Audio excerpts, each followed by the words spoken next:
Assalamualaikum warahmatullahi wabarakatuh. Bismillahirrahmanirrahim. Alhamdulillahirabbil alamin wa bihi nasta'in ala umuri dunya waddin. Nahmaduhu wa nasta'inuhu wa nastaghfiruh wa na'udzu billahi min syururi anfusina wa min sayyiati a'malina. Man yahdihillahu fala mudilla lahu wa man yudlil fala hadiyalah. Nashhadu an la ilaha illallah wahdahu la syarika lahu wa anna Muhammadan 'abduhu wa rasuluhu la nabiyya ba'dah.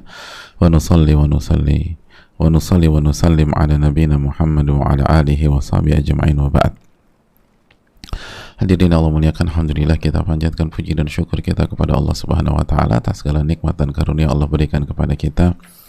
Sebagaimana salawat dan salam semoga senantiasa tercurahkan kepada Rasulullah sallallahu alaihi wasallam beserta para keluarga, para sahabat dan orang-orang yang istiqomah berjalan di bawah naungan sunnah beliau sampai hari kiamat kelak. Allahumma inna nas'aluka ilman nafi'an wa na'udzubika min ilmin la yanfa'. Ya Allah, berikanlah kami ilmu yang bermanfaat dan lindungilah kami dari ilmu yang tidak bermanfaat. Dan sekali lagi Imam Syafi'i menyampaikan sebuah kaidah yang harus terus kita tanamkan dalam diri kita, bahwa al-ilmu ma nafa' wa laysa ma hufidh. Ilmu itu yang bermanfaat, bukan sebatas yang dihafal. Walaupun hafalan itu penting, tapi hakikat ilmu adalah ilmu yang bermanfaat, ilmu yang bisa kita gunakan, ilmu yang bisa kita manfaatkan untuk kehidupan kita pada saat kita bersama keluarga, bersama pasangan, bersama anak, bersama orang tua, ketika pada saat kita berinteraksi di kantor, bertemu dengan klien, bertemu dengan bos, atau bertemu dengan bawahan, ketika kita berinteraksi sosial, dan tentu saja ketika kita beribadah, ketika sujud, ketika ruku, ketika puasa.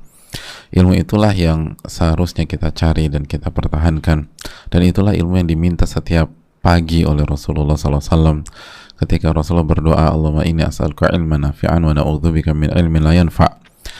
Allahumma inni as'aluka ilman nafi'an wa rizqan thayyiban wa 'amalan mutaqabbala. Setiap pagi beliau berdoa, Allahumma inni as'aluka ilman nafi'an, ya Allah berikanlah aku ilmu yang bermanfaat, wa rizqan thayyiban, dan rizki yang baik, rizki yang halal, wa amalan mutaqabbala, dan amal yang diterima. Setiap pagi beliau selalu minta ilmu yang bermanfaat, ilmu yang bermanfaat, ilmu yang bermanfaat. Makanya para ulama mengatakan laisal ilmu bi kathrati riwayah wa innamal ilmu khasyah. Ilmu itu bukan sebatas banyak-banyakan meriwayatkan, banyak-banyakan menyampaikan, banyak-banyakan ikut kajian kalau bahasa konteks kita sekarang.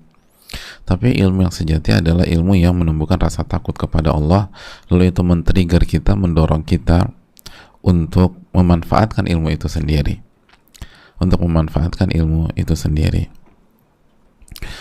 apalagi sekali lagi bersama kitab Riyadhus Shalihin yang ada di tengah-tengah kita, sebuah kitab, sebuah karya yang keseharian, yang dibutuhkan.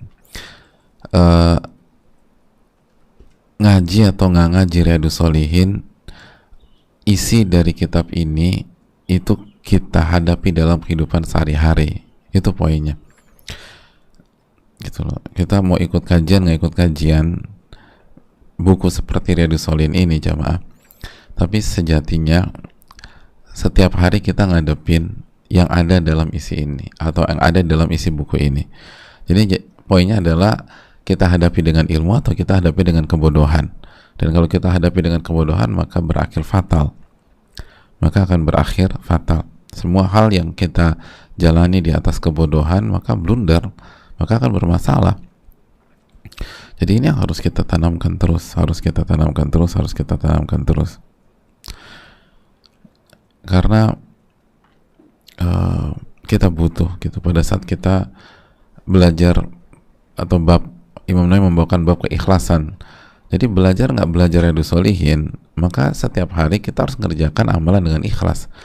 Begitu kita nggak ikhlas, kita akan sakit hati sendiri. Begitu kita nggak ikhlas, kita akan sengsara sendiri. Begitu kita nggak ikhlas, kita akan galau sendiri. Lalu amal kita nggak diterima oleh Allah. Begitu.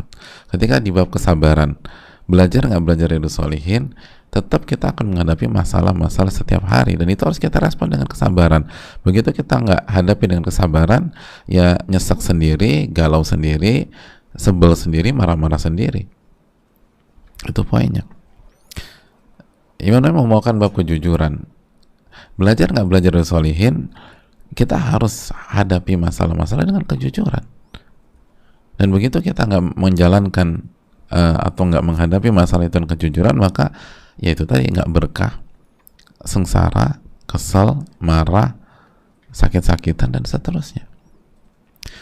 Jadi ini kitab, kita mau belajar nggak belajar, isinya itu kita alami dalam kehidupan sehari-hari. Seperti bab amanah, sekali lagi bab amanah. Kita belajar nggak belajar bab, atau kita mau belajar atau nggak belajar bab amanah, setiap hari kita menanggung amanah, menanggung amanah, menanggung amanah. Tinggal kita tunaikan apa enggak. Dan untuk menunaikan kita butuh ilmu. Dan untuk mendapatkan ilmu kita harus belajar. Dan salah satunya misalnya Riyadhus Shalihin atau buku-buku para ulama yang lain. Jadi hadirin Allah muliakan, ini yang perlu kita tanamkan.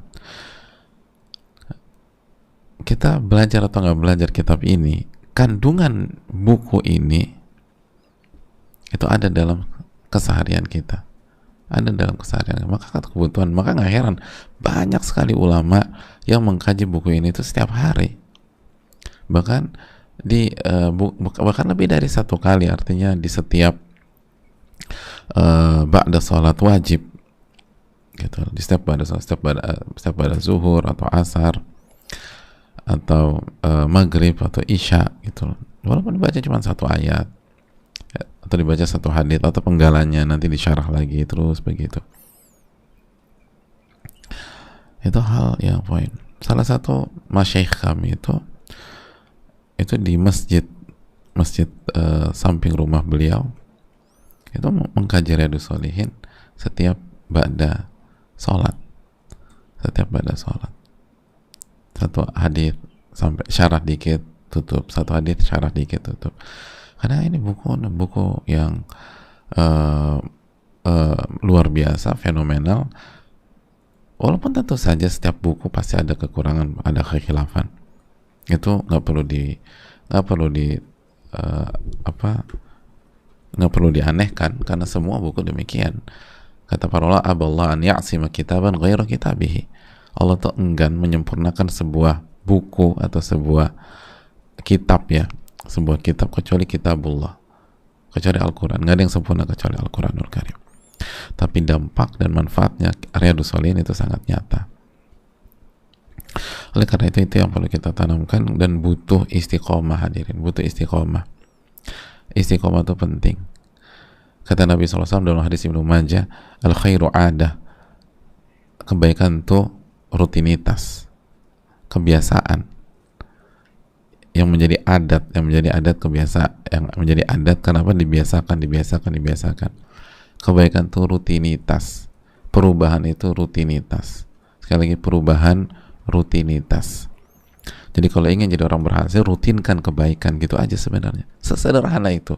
Tapi justru itu yang paling sulit dalam hidup. Yang paling sulit dalam itu merutinkan kebaikan itu. Kalau ngerjain kebaikan 1-2 kali, banyak orang yang bisa. Tapi begitu bicara rutinitas, itu yang berat. Itu yang jungkir balik, itu yang menjadi kegagalan banyak pihak.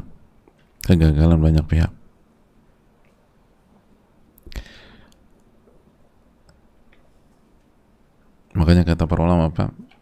Likullin ila sya'wil ula harakatun walakin azizun fir rijali thabatu.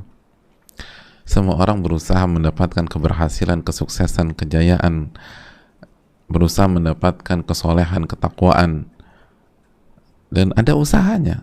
Bahkan itu tadi dalam kaidah ini, likullin, semua orang tuh berusaha. Walakin azizun fir rijali thabatu. Namun yang sulit adalah konsisten dan disiplin dan terbiasa. Itu yang paling sulit. Kalau 1-2 kali bisa, tapi konsistensi itu susahnya. Walakin azizun fir rijali thabatu. Namun yang susah bagi orang konsistensi. Itu paling berat. Di bidang apapun, konsistensi paling susah. maka selalu minta pertolongan kepada Allah. Pokoknya harus diingatkan terus, diingatkan terus, diingatkan terus. Cari ilmu bermanfaat dan konsisten, konsisten, konsisten. Ini untuk kita, bukan untuk yang lain. Di bidang, di semua bidang, di semua bidang, mau bidang apapun ya begitu deh. Sukses itu konsistensi. Dan itu konsep kita. Al khairul ada, kata Nabi SAW. Kebaikan itu rutinitas. Bukan 1-2 pekan, bukan 1-2 bulan, bahkan bukan 1-2 tahun. Konsistensi. Makanya konsep Allah dalam akhir surat Al-Hijr apa? Wa'bud rabbaka hatta ya'tiyakal yaqin. Dan beribadahlah kepada Allah sampai datang kematian. Jadi konsistenlah sampai mati, gitu aja. Bukan 1 tahun, bukan 2 tahun, bukan 3 tahun, bukan 4 tahun, bukan 5 tahun. Disitulah kesulitan, kecuali yang dirahmati oleh Allah. Disitulah kegagalan, kecuali dirahmati oleh Allah.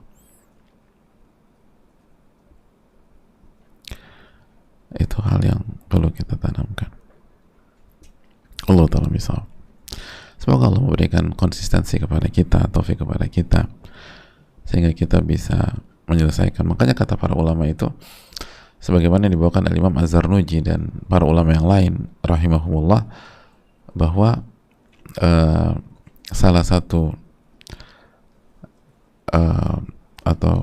satu kunci keberkahan ilmu itu mengkaji sebuah kitab sampai selesai. Mengkaji sebuah kitab sampai selesai. Jangan berhenti di tengah jalan. Apalagi cuma 1, 2, 3 bab. Sampai selesai. Di antara hikmahnya mengkaji sebuah kitab sampai selesai adalah edukasi tentang konsistensi. Jadi kalau Anda sudah mulai, selesaikan. Anda sudah mulai, selesaikan. Anda sudah mulai, selesaikan. Karena mental kutu loncat itu nggak bagus. Nggak akan berhasil kita hidup di dunia dengan loncat sana. Nanti ada ini, loncat sini. Nanti ada kajian ini, loncat lagi. Enggak, bukan begitu. Dan ini di bidang manapun. Coba ngerjain bisnis kutu loncat gitu. Nanti loncat lagi, loncat. Berhasil? Enggak.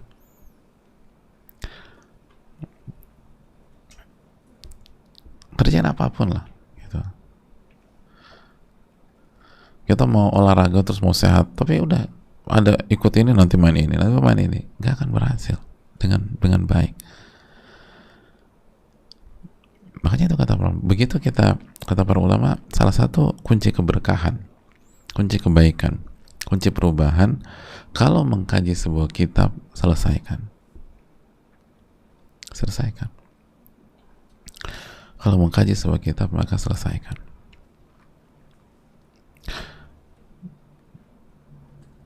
Kecuali Allah takdirkan lain, kita udah berusaha segala macam. Allah Ta'ala alam bisawab.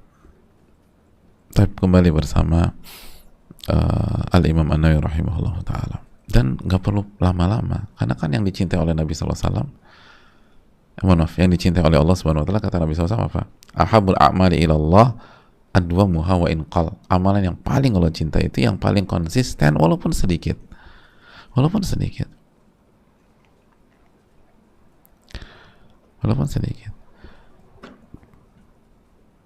Makanya kalau misalnya kita nggak bisa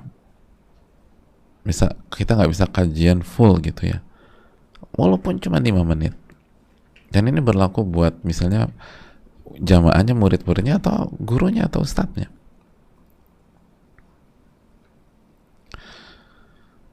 Gitu. Walaupun cuma 5 menit gitu misalnya, atau 10 menit. Ada salah satu guru kami dulu, hafizahullah ta'ala, beliau harus safar, dan beliau sudah umumkan bahwa kelas hari ini atau kelas besok kemungkinan libur karena saya harus safar. Pas kita lagi di dalam kelas dan kita pikir itu, tiba-tiba beliau datang. Terus kita agak kaget. Lalu kata beliau, saya ngitung-ngitung waktu lagi, insya Allah sempat untuk ngisi walaupun cuma 5 menit atau 10 menit gitu.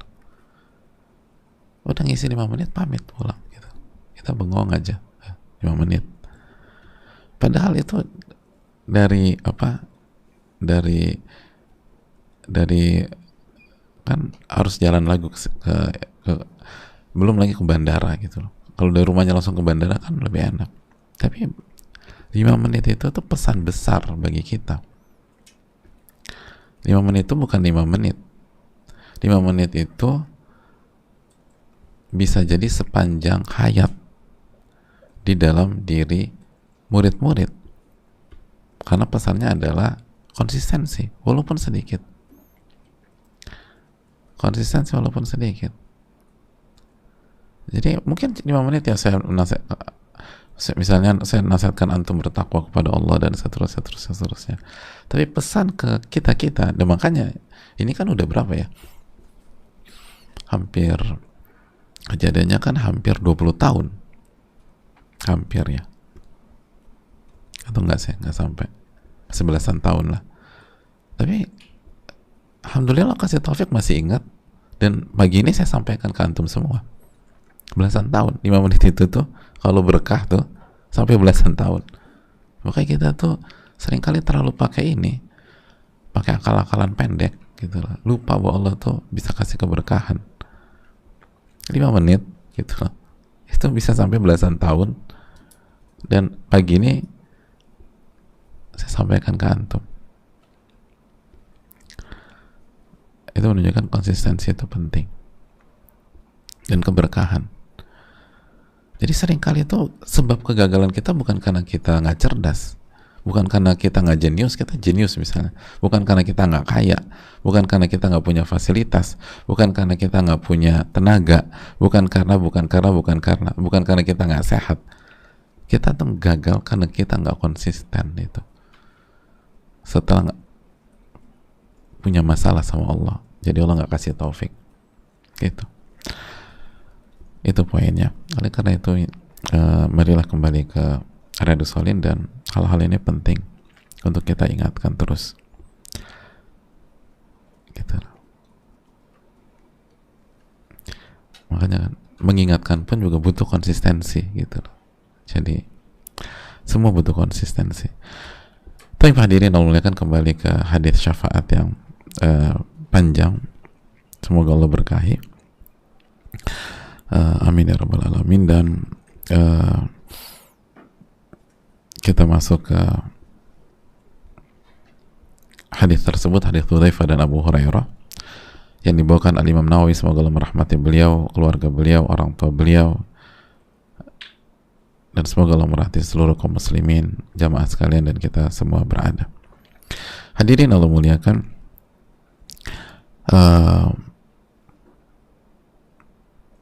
manusia datang kepada Nabi Isa atas arahan Nabi Musa alaihi wassalam. Lalu Nabi Isa kembali menyatakan atau merespon dengan respon yang sama, respon para nabi-nabi sebelumnya yang didatangi oleh manusia.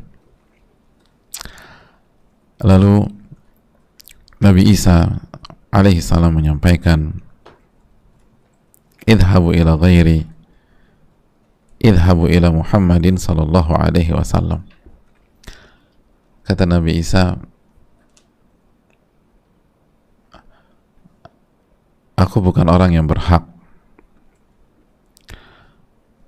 pergilah ke selainku, pergilah ke Muhammad sallallahu alaihi wasallam.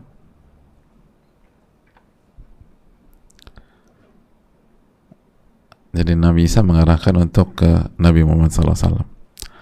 Dalam riwayat Nabi Isa alaihissalam menyampaikan, itu Muhammadan sallallahu alaihi wasallam, pergilah ke Muhammad sallallahu alaihi wasallam, abdan ghufira lahu ma taqaddama min dhanbihi wa ma ta'akhkhar. Kata Nabi Isa alaihissalam, seorang hamba yang seorang hamba yang kehilafannya telah diampuni oleh Allah Subhanahu wa taala, baik yang sebelum ataupun setelah, baik sebelum ataupun setelahnya. Jadi lagi-lagi kita diperlihatkan adab dan akhlak para al-anbiya, para nabi dan rasul. Bagaimana mereka memuji dan mengangkat saudara mereka, dan mengingat kekurangan yang mereka rasa, mereka lakukan ketika mereka di dunia. Sekali lagi mereka rasa ya, karena seperti Nabi Ibrahim sebenarnya nggak ada kekurangan. Yang dianggap kebohongan bukan kebohongan. Nabi Isa alaihissalam, apa ininya? Nabi Isa alaihissalam, apa miss beliau? Tapi rasa itu penting, dan itu mental seorang hamba. Makanya itu mental itu kan kita baca setiap hari, 2 kali sehari dalam Sayyidul Istighfar. Abu'u laka bi ni'matika alai wa abu'u bi dhanbi faghfir li fa innahu la yaghfiru dhunuba illa anta. Abu'u laka bi ni'matika alai, aku akui segala nikmat-nikmatmu kepada diriku. Wa abu'u, dan aku akui, bi dhanbi, aku akui dosa-dosaku ya Allah. Wa abu'u bi dhanbi faghfir li fa innahu la yaghfiru dhunuba illa anta. Maka ampunilah dosaku, karena tidak ada yang mengampuni dosa kecuali Engkau. Itu kan yang kita baca ketika kita baca Sayyidul Istighfar tadi sebelum kajian, atau nanti sore, 3 pagi petang. Abu'u laka bi ni'matika alai wa abu'u bi dhanbi faghfir li fa innahu la yaghfiru dzunuba illa anta. Aku akui nikmatmu dan aku akui dosa-dosaku. Kalau para nabi saja demikian, lalu bagaimana kita yang nabi bukan, ulama bukan, ahli hadis juga bukan, ahli tafsir juga bukan, ahli fikih juga bukan? Pantaskah kita mengangkat diri kita, merasa diri bersih, merasa diri suci, merasa diri paling bertakwa? Gak pantas, hadirin. Pantaskah kita gak mengakui keutamaan saudara-saudara kita yang senantiasa berusaha taat kepada Allah, mentauhidkan Allah, mendakwakan sunnah Nabi SAW, mendakwakan tauhid kepada Rabbul Alamin? Atau semua saudara kita punya fadl, yang punya keutamaan? Itu mental yang harus kita bangun. Kita merasa kita belum melakukan apapun, dan ketika kita melihat saudara kita punya karya, punya amalan, punya itu, kita luar biasa, dan kita akan senang lah. Itu yang diminta oleh Allah kepada kita, kita harus senang. Karena kan la yu'minu ahadukum hatta yuhibba li akhi ma yuhibbu li nafsi, tidak beriman salah seorang dari kalian sampai dia menginginkan untuk saudaranya apa yang diinginkan untuk dirinya sendiri. Kalau kita senang punya karya, kita harus senang juga teman kita punya karya. Kalau kita ingin jadi orang berhasil, kita harus senang teman kita jadi orang berhasil. Ini mental. Hadirin Allah muliakan, fayatunani, lalu manusia mendatangiku, kata Nabi SAW. Manusia mendatangiku, fa'antalik fa'asta'dzin ala rabbi, lalu aku bergegas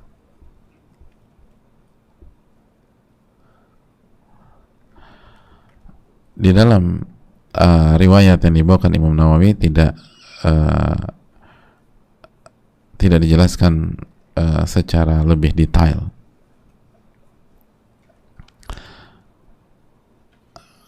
Dijelaskan secara global.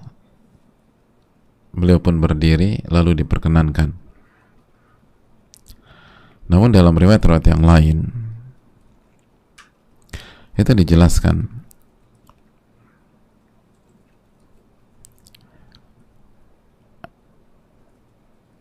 sebagaimana dalam riwayat Bukhari,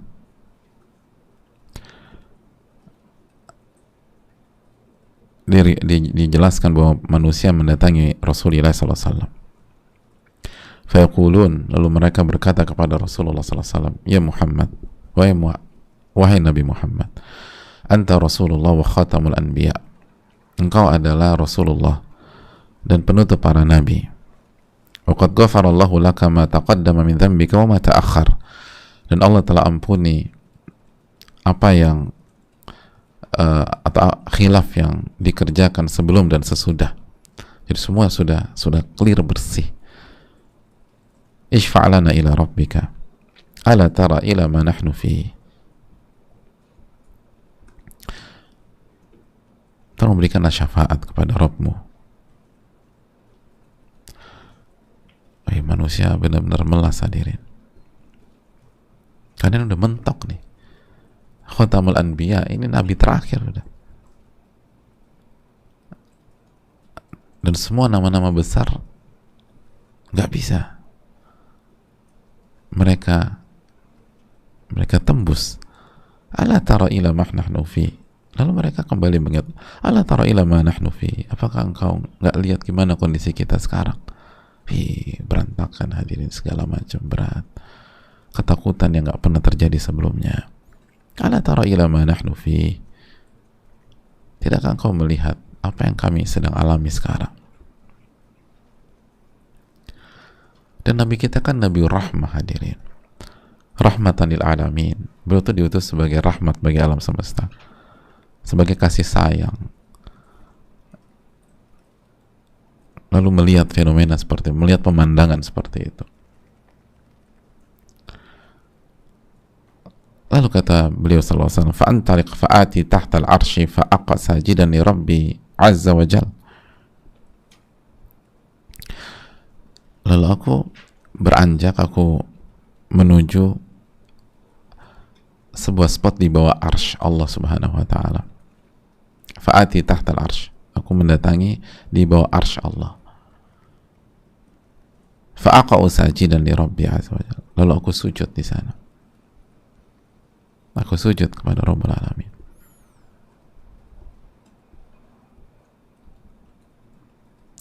Aku sujud.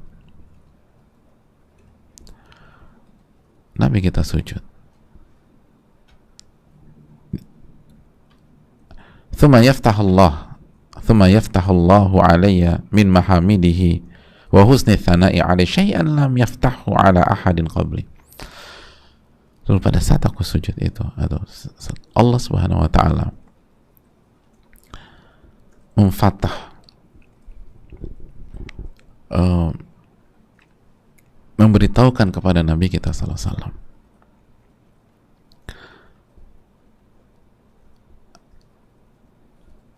pujian-pujian yang hendaknya beliau baca pada saat itu. Dan kalimat pujian-pujian tersebut itu belum pernah disampaikan sebelumnya.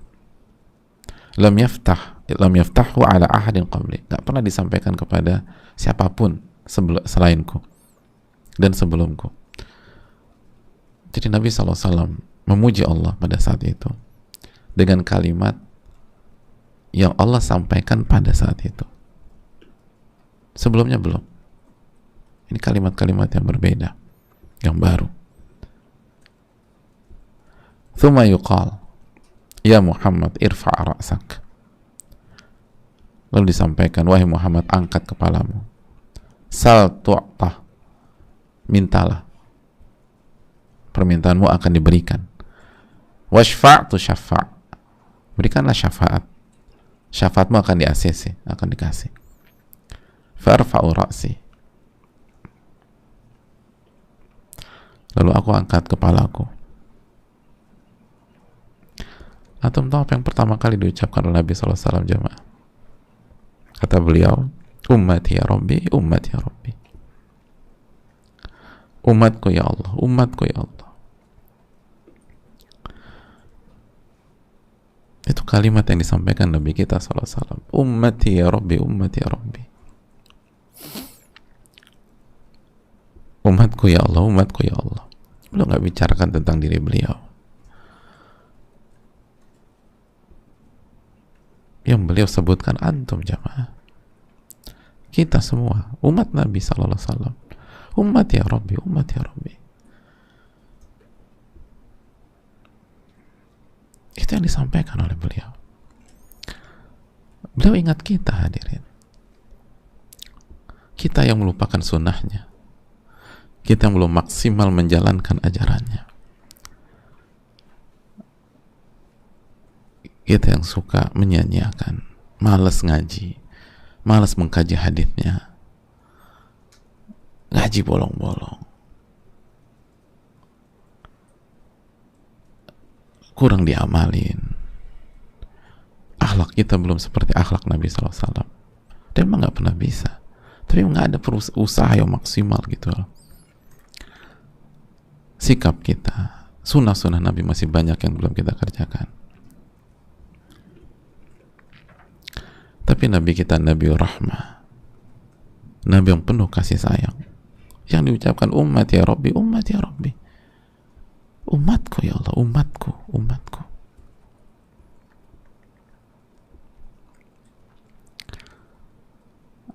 Hadirin, coba katakan, kemarin kita ingat Rasul kita sallallahu alaihi wasallam apa enggak?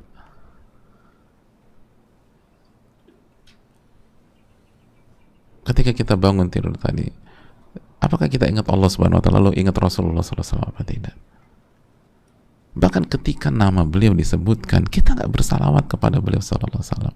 Namanya disebutkan sallallahu alaihi wasallam. Jangankan langsung ingat gitu loh. Wah, ini namanya disebutkan, kita nggak ingat juga. Bahasa kita sekarang, kalau nama belum disebutkan itu seperti umpan lambung, tinggal disemes aja. Umpan lambung gitu kan. Tinggal kita katakan sallallahu alaihi wasallam. Atau Allahumma salli wa sallim wa barik alaih. Atau apalah. Tapi kita juga enggak gitu. Seakan-akan kita hidup kekal selama-lamanya. Kan kita nggak dibangkitkan. Ini fakta penting buat kita. Beradablah dengan Rasulullah SAW. Taulah kedudukan beliau.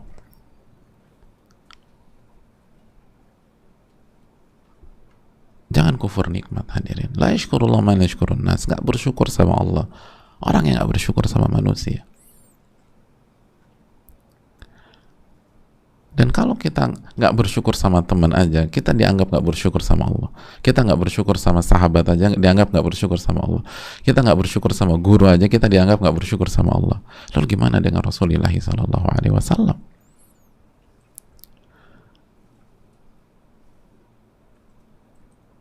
Beliau datangi, beliau sujud. Beliau datangi, beliau sujud.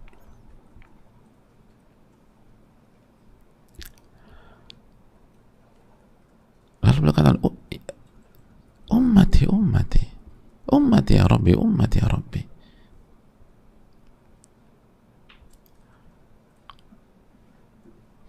Lalu bagaimana dengan kita jemaah? Seperti apa kita memperlakukan sunnahnya Nabi SAW? Itulah alasan kenapa kita mengerti, kenapa para ulama dulu tuh ta'zim sekali dengan sunnah Nabi SAW, sangat memuliakan sunnah Nabi SAW. Itu tuh sampai Imam Malik tuh kalau mau bicara hadis Nabi SAW tuh mandi dulu, wudhu, pakai parfum. Said bin Musayyib lagi sakit kondisi beliau tuh, lalu dijenguk, lalu ditanyakan tentang hadis Nabi SAW. Lalu beliau memaksakan diri untuk duduk. Lalu ketika kenapa nggak berbaring aja? Kita tahu engkau lagi sakit.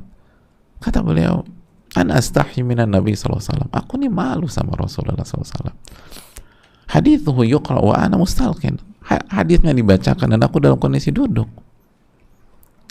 Kenapa mereka bisa melakukan seperti itu? Sedangkan kita santai aja, ngokang-ngokang kaki, ngobrol, hadis dibacakan, balas WA lah, inilah itulah.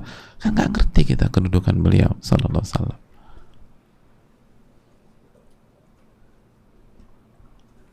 Makanya pentingnya belajar, pentingnya ilmu. Di saat kita bingung, mentok sana nggak, di saat pada saat itu orang tua kita sendiri nggak bisa bantu, bingung orang tua kita, yang selama ini kita andelin nggak bisa, udah. Manusia bingung pada saat itu, takut luar biasa. Jangankan orang tua, jangan teman. Nabi Adam nggak bisa, Nabi Ibrahim, Nabi Nuh nggak, Nabi Ibrahim nggak bisa. Nabi Musa, Nabi Isa alaihi wassalatu wassalam.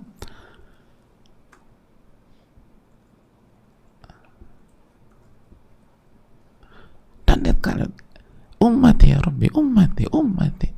Lu nggak mengatakan, oh yang pertama saya ya Allah, ini saya lagi gini nih, gimana, aman nggak diri saya? Enggak, ummati ya Rabbi, ummati. Dan lucunya kita bahas hadis Nabi SAW sambil ngantuk-ngantuk gitu. Ummati, ummati. Allahu Akbar. Kan harusnya perlihatkan sebagai orang butuh gitu ya, butuh, kita nih butuh.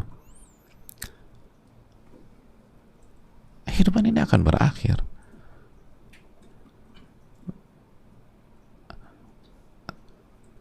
Jadwal kajian kita, harusnya kita bahas kitab yang isinya sunnah Nabi SAW, lalu di cancel, kenapa ada meeting sama A, lalu di cancel gara-gara ada urusan sama B. Itu si A, si B, si C, itu akan nolong nggak gitu loh, akan peduli dengan Anda. Kan kita harus tahu cara bermain ya hadirin. Kalau mau PDKT kan kita harus tahu ini potensial nggak sih, dia bantu nggak, jangan nggak bantu. Harusnya kan sunnah Nabi di nomor satu kan.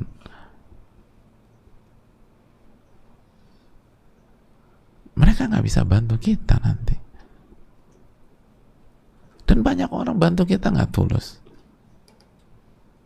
Nggak ada makan siang gratis, itu kan istilah yang ada di kehidupan. Nabi SAW tulus bantu kita hadirin. Itulah sabda Nabi, itulah firman Allah SWT dalam surat At-Taubah ayat 128. Azizun alaihi ma'anitum harisun alaikum bil mu'minina raufur rahim. Azizun alaihi ma'anitum. Allah berfirman tentang Nabi kita SAW. Laqad ja'akum rasulun min anfusikum azizun alaihi ma'anitum harisun alaikum bil mu'minina raufur rahim. Sungguh telah datang kepada kalian seorang rasul dari kaum kalian sendiri. Berat rasanya penderitaan kalian. Kita berat, kita umatnya kesulitan itu kata Allah, nabinya SAW berat. Belum punya rasa empati yang sangat besar. Azizun alaihi ma'anitum. Masa kita nggak cinta dengan sosok seperti ini hari? Kok kita nggak respect sama orang? Azizun alaihi ma'anitum harisun alaikum. Itu hidupnya kata Allah, itu senantiasa menginginkan kebaikan buat kalian. Hidup beliau itu senantiasa menginginkan kebaikan buat kita. Gimana biar kita beriman, gimana kita biar selamat, selamat dunia akhirat, selamat dunia akhirat. Itu hidup beliau dedikasikan untuk itu. Kita nggak kasih apa-apa juga buat beliau. Apa yang kita kasih buat beliau? Kita nggak pernah kasih apa-apa.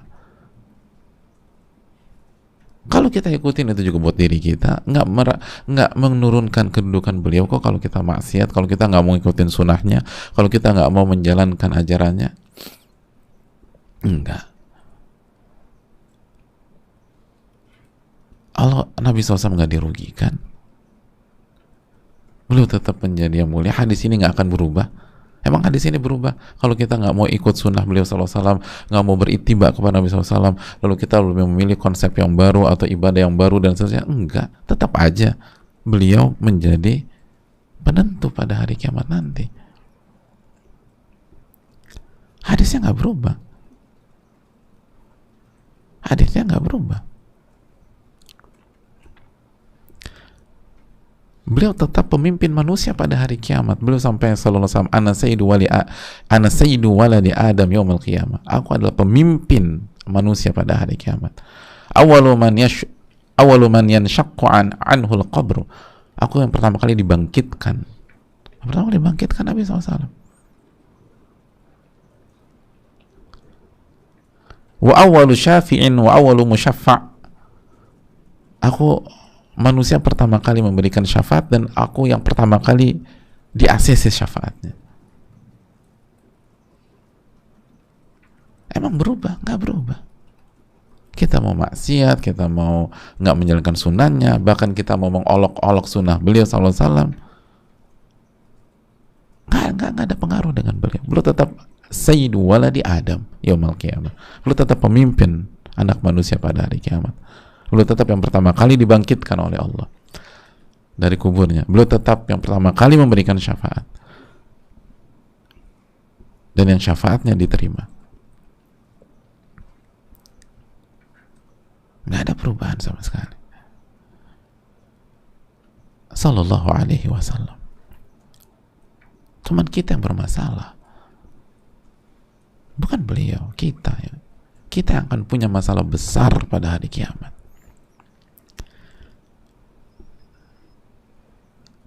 Hadirin yang Allah muliakan, kedudukan beliau sangat tinggi, sangat tinggi. Sayyidu waladi Adam. Nah, kok bisa sunnah beliau kalah dengan kepentingan dunia kita, nggak enakan sama teman kita, akhirnya kita selisih lagi ajaran beliau, cuma gara-gara nggak enak sama teman. Ada yang nggak enak sama bosnya, ada yang nggak enak sama atasannya. Emang mereka bisa bela kita pada hari kiamat, hadirin? Bisa ngelobiin kita gitu.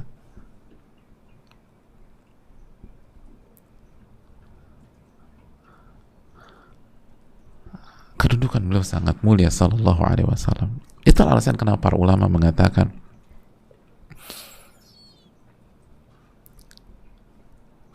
kenapa alurnya seperti ini. Ke Nabi Adam, lalu Nabi Nuh, lalu Nabi Ibrahim, lalu Nabi Musa, lalu Nabi Isa, lalu Nabi Muhammad SAW.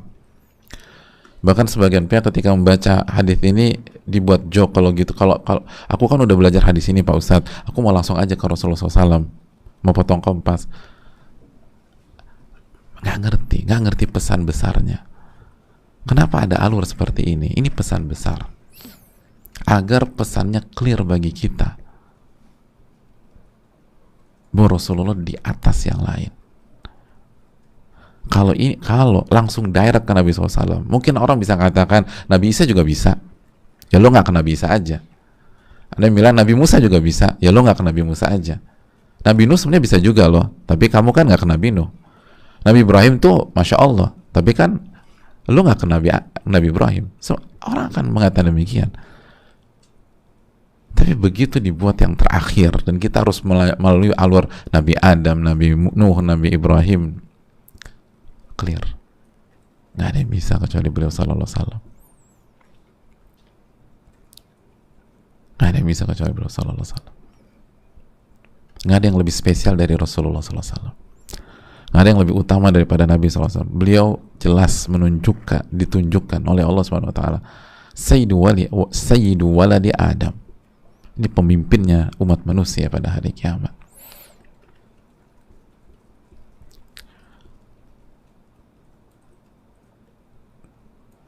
Ini udah mentok, gak ada lagi bisa. Baru ke beliau. Dan agar kita tahu keutamaannya, hadirin, keutamaannya. Beda orang tuh kalau ada sesuatu langsung dibantu dengan harus drama dulu atau muter-muter baru sampai dibentok baru dibantu. Itu beda. Rasa syukurnya beda, respectnya beda, memuliakannya beda. Beda. Nah, kita harus ketahui keutamaan Rasulullah SAW yang dikatakan oleh Allah, irfa' ra'sak, bangkit wahai Muhammad. Cukup sudah bangkit. Wasal tu'tah, minta dikabulkan. Wa qul yusma', dalam riwayat sampaikan, ucapanmu akan didengar. Akan mintalah permintaan kamu akan diberikan. Ucapkan sesuatu, ucapanmu akan didengar, nggak akan dicuekin, nggak akan dikacangin, akan didengar. Lalu beliau minta apa? Lu bicara tentang diri beliau? Enggak. Lu bicara tentang masalah beliau? Enggak. Lu bicara tentang sebatas rumah tangga beliau? Enggak. Lu sebatas bicara tentang cucu-cucu beliau? Enggak. Lu sampaikan ummati ya Rabbi, ummati ya Rabbi, umatku ya Allah, umatku. Memang pemimpin sejati beliau, hadirin. Pemimpin sejati udah. Itu pemimpin. Gak bicarakan dirinya, Nggak bicarakan umat ya Rabbi, umat ya Rabbi, umatku ya Allah, umatku ya Allah.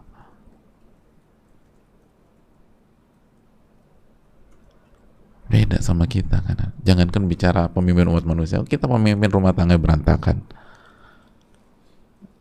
Kita baru mimpin keluarga aja selalu minta, mikirinnya diri kita, diri kita, diri kita. Yang diangkat hak kita, hak kita, hak kita, hak kita. Ya gimana mau jadi? Nabi SAW pemimpin umat manusia.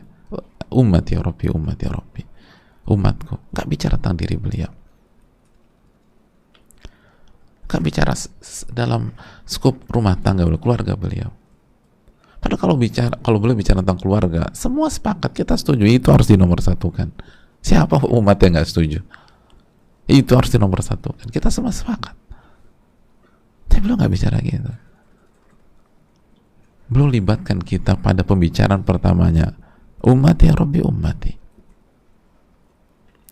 Oleh karena itu hadirin, semakin kita mengenal bagaimana beliau SAW, kita harus semakin sadar betapa lalainya kita terhadap hak beliau sallallahu alaihi wasallam, dan betapa lalainya kita terhadap sunnah beliau sallallahu alaihi wasallam.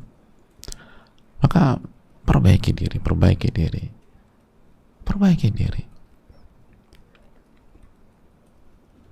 dan jangan berpikir pendek. Hari itu pasti datang hadirin. Dzalikal yaumul haqq. Hari itu pasti datang. Gak ada keraguan. Gak ada keraguan.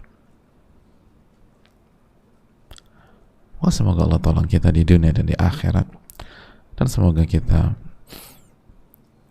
termasuk orang-orang yang mendapatkan syafaat dan dimasukkan ke surganya atau surga Allah Subhanahu wa taala. Saya rasa cukup sampai di sini. Semoga bermanfaat. Allahumma inna nas'aluka ilman nafi'an wa na'udzubika min ilmin la yanfa'. Rabbana taqabbal minna. Dan jadilah pengikut sejati bagi Rasulullah SAW, jamaah. Subhanakallahumma wa bihamdika la ilaha illa anta astaghfiruka wa atubu ilaik. Assalamualaikum warahmatullahi wabarakatuh.